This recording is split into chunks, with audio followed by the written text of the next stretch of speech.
everybody, Ben for the Bonehead podcast, and it's monthly meta time, but with a twist. We are going to be looking at Blood Bowl 7s. It's the 7th month of the year, which I have declared as 7th month. We've got 2 7 series going on, one Gutter Bowl, one Secret 7s. 7s is just my favourite. So, in the monthly meta, we have a look at what teams are performing the best, and yeah, I love it. Okay, so with the monthly meta, normally we track month by month to see which teams are performing, which teams are the most popular. We are going to see which teams are the most popular, but when it comes to 7s, we don't check it every month. So what we're going to do is we're going to look at this year so far for 7s. So the results you see of these teams are going to be representative of how they've done in Blood Bowl 7s this year. Now, normally we have a little tracker that says up or down. That is going to be compared to the Blood Bowl 2020, the 11's all-time ranking. So if Snotlings are number 10 in 7s, but they're number 20 all-time for Blood Bowl 11's, you're going to see them overperforming by 10 points. I thought that was the most interesting way to look at this. So you can kind of glean which teams are performing the best, and also how much better are these teams or worse in 7s than they are in 11s. And then lastly, we're going to wrap up with what the top 10 most popular teams are in Blood Bowl 2020 for Blood Bowl 7s in 2025. Easy. All right, let's jump straight to it. Which button is it? Is it this button? It is this button. Okay. Right, the bottom 30 for Blood Bowl 7s in 2025. It's Gnomes. So Gnomes are a little bit worse in 7s than they are in 11s, which is interesting. They got a couple of trees, which are not the best in 7s, but Foxes are pretty cool, but they are also very hard to defend in 7s. Gnomes with Guard are pretty good, but Guard suffers a little bit in 7s. Movement 5 is not good in 7s. Yeah, all right, do you know what? That makes sense. There are only 92 games. It's 7s. Not as much 7s is played, but I mean, still, 35%. Gnomes are the goblins of 7s. And then you've got Black Orcs, who are just, oh man, what is going on with Black Orcs? I love Black Orcs. They're great.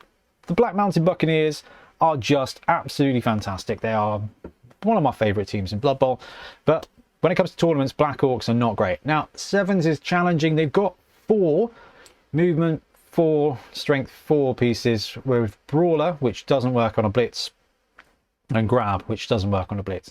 With no line of slaughter in 7s, Black Orcs don't get to just mass up. So, yeah, it makes sense that they are as bad in 11s as they are in 7s for a tournament perspective. League, I think Black Orcs are great. Okay, Goblins are not the Goblins of 7s. They are 2 points higher at 28, still with a sub 40% win rate though. So Goblins are a little bit better in 7s than they are in 11s. Now this is where it gets juicy. This is where it gets very, very interesting.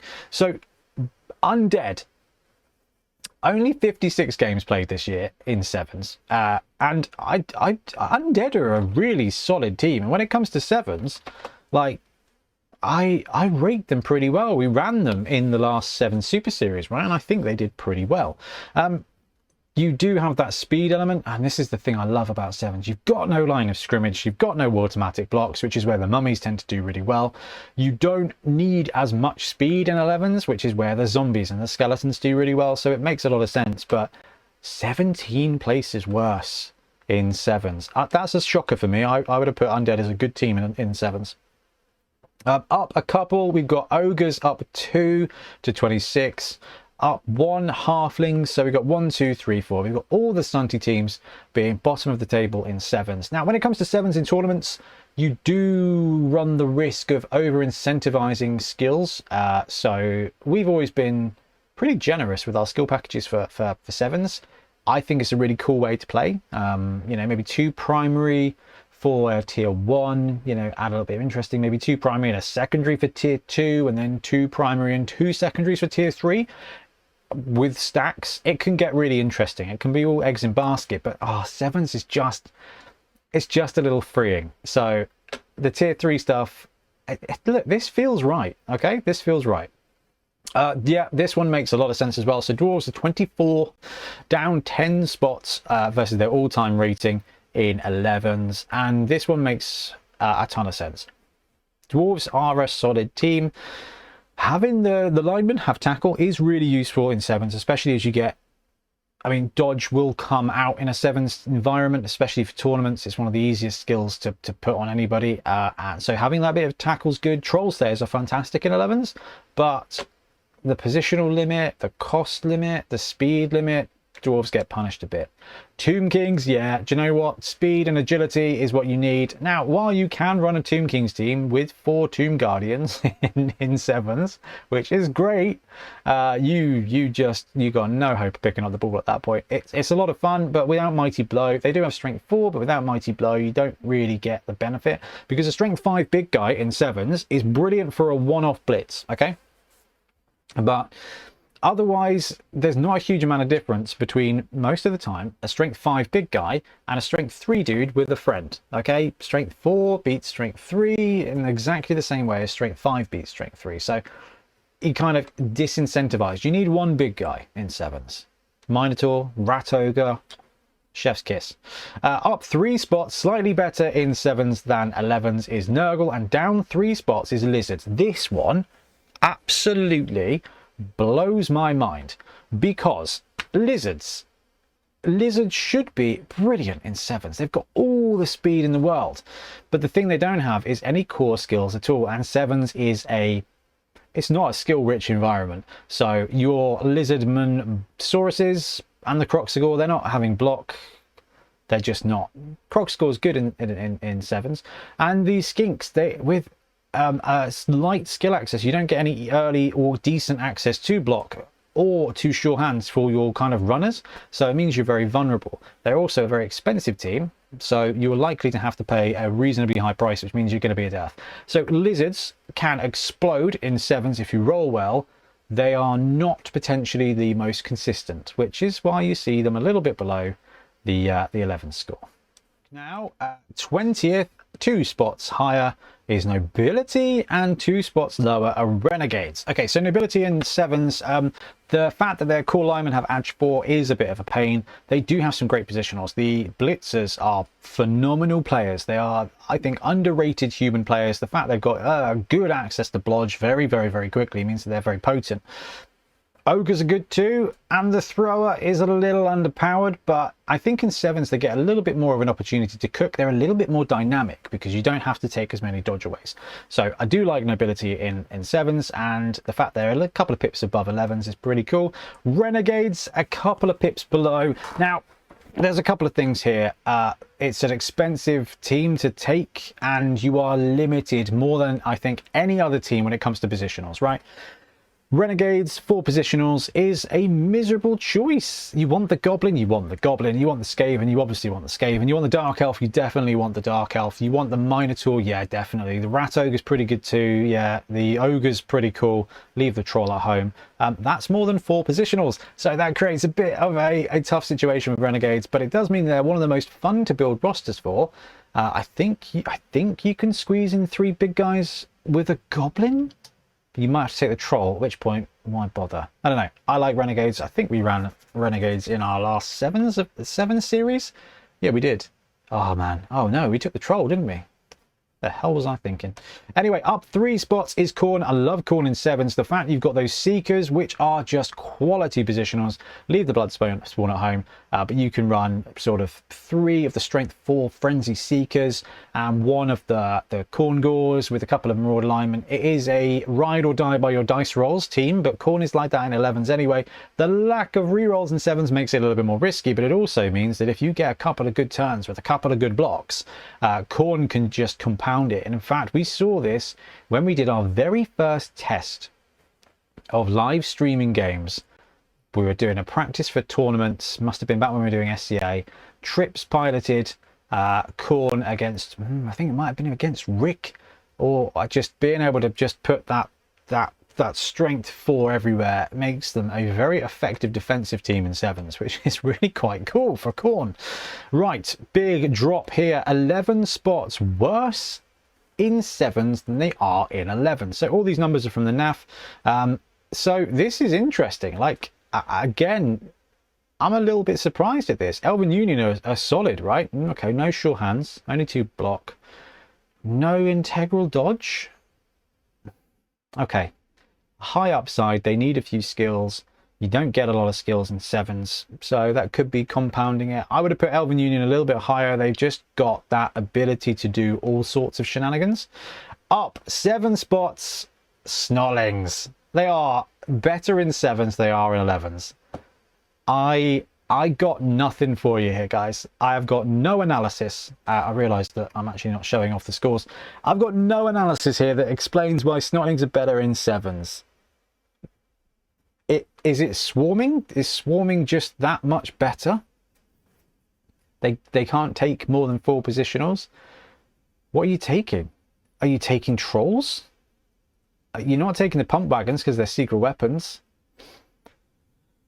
You're not taking star players. That is absolutely phenomenal. I think it is just potentially the fact that you get 900 of them and everything's a 2+ dodge with a reroll. I don't know. That's really quite potent. All right, next 7 series, we are running Snotlings back because that's fascinating to me.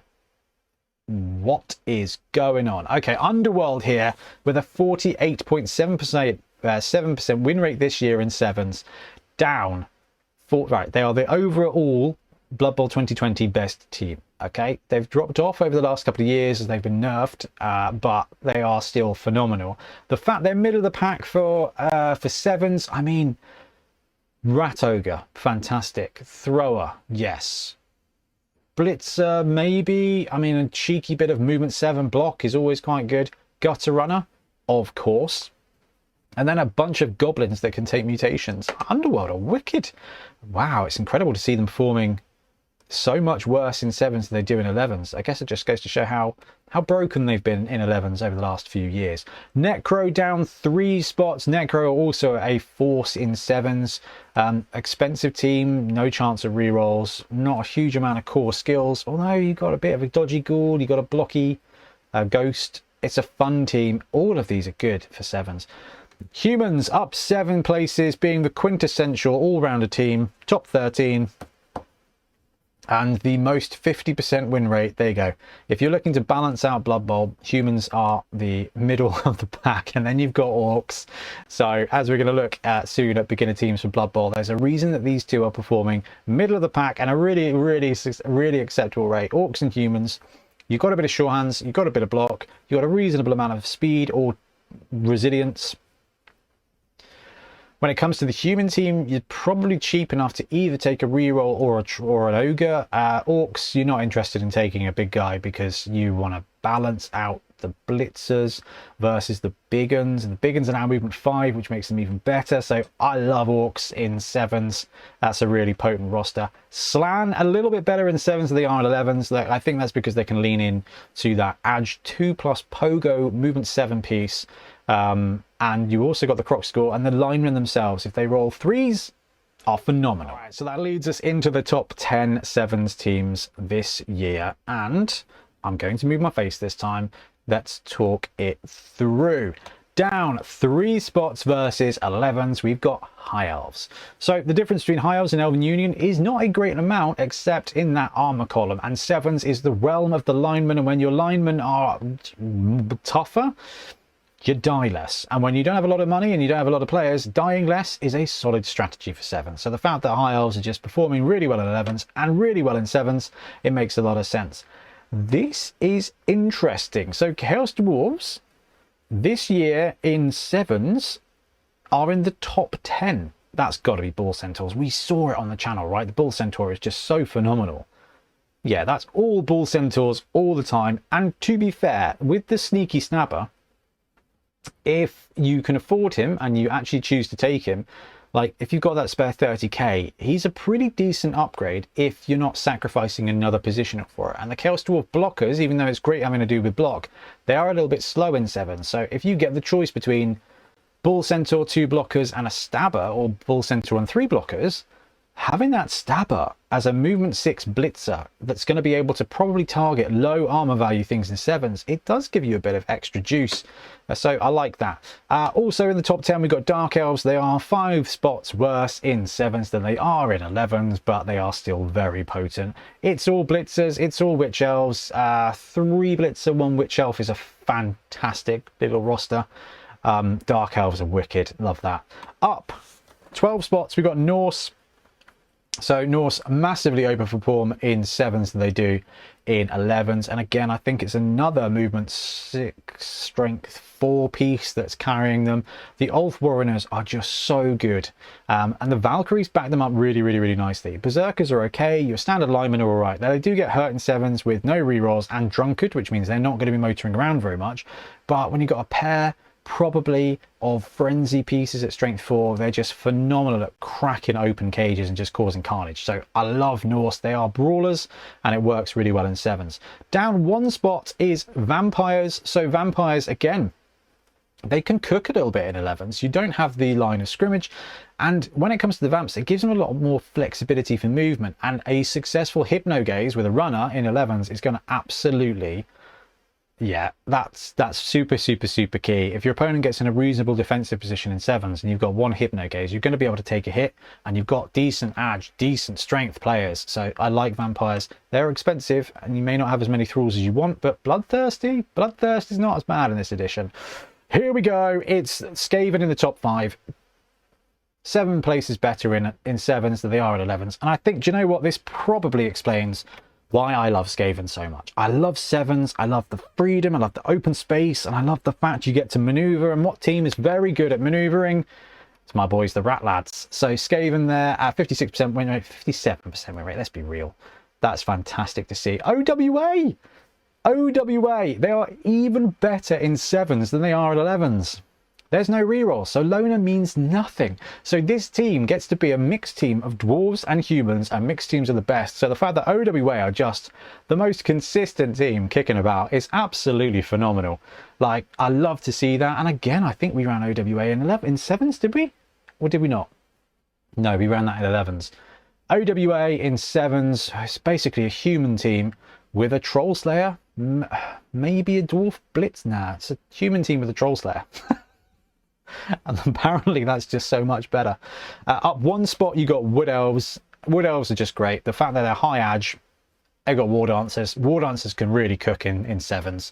The cool thing about 7s, sometimes they get a trip and die, and that's it. But you've got 20 minutes left of your game, and then you're playing another one. So I like this. 7s tends to, I think, especially from a tournament point of view, it encourages more bold play because the risk and it is just so much less. Like, your War Dancer dies, it's all right. You're playing your next game in 30 minutes, so it's okay. This one is interesting. So Amazons, not only are they in the number 2 team all time for Blood Bowl 2020, they are also the number 2 team this year in 7s. And I'm not surprised, right? The hit and run blitzers, who are really catchers, speedy, right? And in 7s, you're likely to be able to get a support in there to make a 2-die hit, follow up, use your hit and run, and extra movement. Really positive. And also the movement 6, strength 4 dodge pieces are not bad. So I'm not surprised to see that. But this one is wicked because the number 1 team in 7s this year, 23 places better than in 11s, it's flipping Chaos. It's Chaos. Now, I think this is, as much as I'd love to claim it's about the Minotaur, it's probably not the Minotaur, is it? It's the 4 strength 4 edge 3+ movement 5 underrated pieces. They always say that the human lineman is the average stat line of Blood Bowl, but the Chaos Warrior might be the most optimal stat line in Blood Bowl. Huge strength, speed's okay, edge is okay. They are just resilient and apparently unstoppable. All right, I love that. I love seeing the mix of teams there. I love seeing Chaos overperform like that. That is just so much fun to see. All right, so we're going to go through the top 10 teams, the most popular this year in 7s. And again, they're compared against the teams played the most. Yes, they are in 2020 Blood Bowl. So Orcs are in the top 10. They are 9 spots less popular, but they are still popular. Amazons are in there, Necromantic are in there, Lizards are in there, all a little bit around about the same amount of popularity. Then you've got Vampires and Khorne, who are both 8 spots more popular in 7s than they are in 11s. And Khorne, you know, we just talked about Chaos performing really well. Khorne are a similar spot. You ride or die with your dice a bit more, but the fact you've got up to 4 of those strength 4 frenzy pieces makes them very tempting to take. Dark Elves are 2 spots more popular in 7s than they are in 11s. Humans are 5 spots more popular, and Skaven are 1 spot more popular. So that means you've got Skaven, Human, Dark Elf being in the top 5. Khorne, Vampire, Lizards, Necromantic, Amazons, Orcs are likely to come up with. And then the number 1 team in 7s this year, it's Norse. So not only are Norse doing brilliantly on the win percentage, they are doing really well in popularity. And I guarantee you, it's that the Ulfwereners, you've got the Valkyries, and you've even got the Beer Boar there to be able to keep your team costs down so you can sneak in a desperate measure, or just do that Jimmy Carr accountancy stuff. I love it. Norse are a great team. They are a lot more fun in 7s, I think, than 11s. And yeah, I mean, I'm not surprised to see this. I do have to show you one thing, though. Can I do this? Yeah, I can do this. Guess what the 11th most popular team in 7s is? Guess. It's Goblins! They suck, but people love them. They're 8 spots more popular in 7s than they are at 11s. But they're still brutal. They're still just brutalized by Blood Bowl. All right, that's going to wrap up the monthly meta, or shall I say annual meta for 7s. We'll probably check in at the end of the year as well. Look, I have loved playing 7s this month, recording 7s, being involved in 7s, editing 7s, talking 7s. It's just the best way to play Blood Bowl. It's not as deep, as grindy, it's not as immersive and moody as Blood Bowl 11s. But man, it will get you that shot of Blood Bowl, and I cannot recommend it enough. And we've just gone over which teams are doing pretty well, which teams are really popular in 11s, in 7s as well. So if you're thinking about jumping in, running a 7s tournament, playing a 7s tournament, now you know what to do. Anyway, let us know what you think about 7s, and we'll be back soon with more Blood Bowl content. Happy blocking.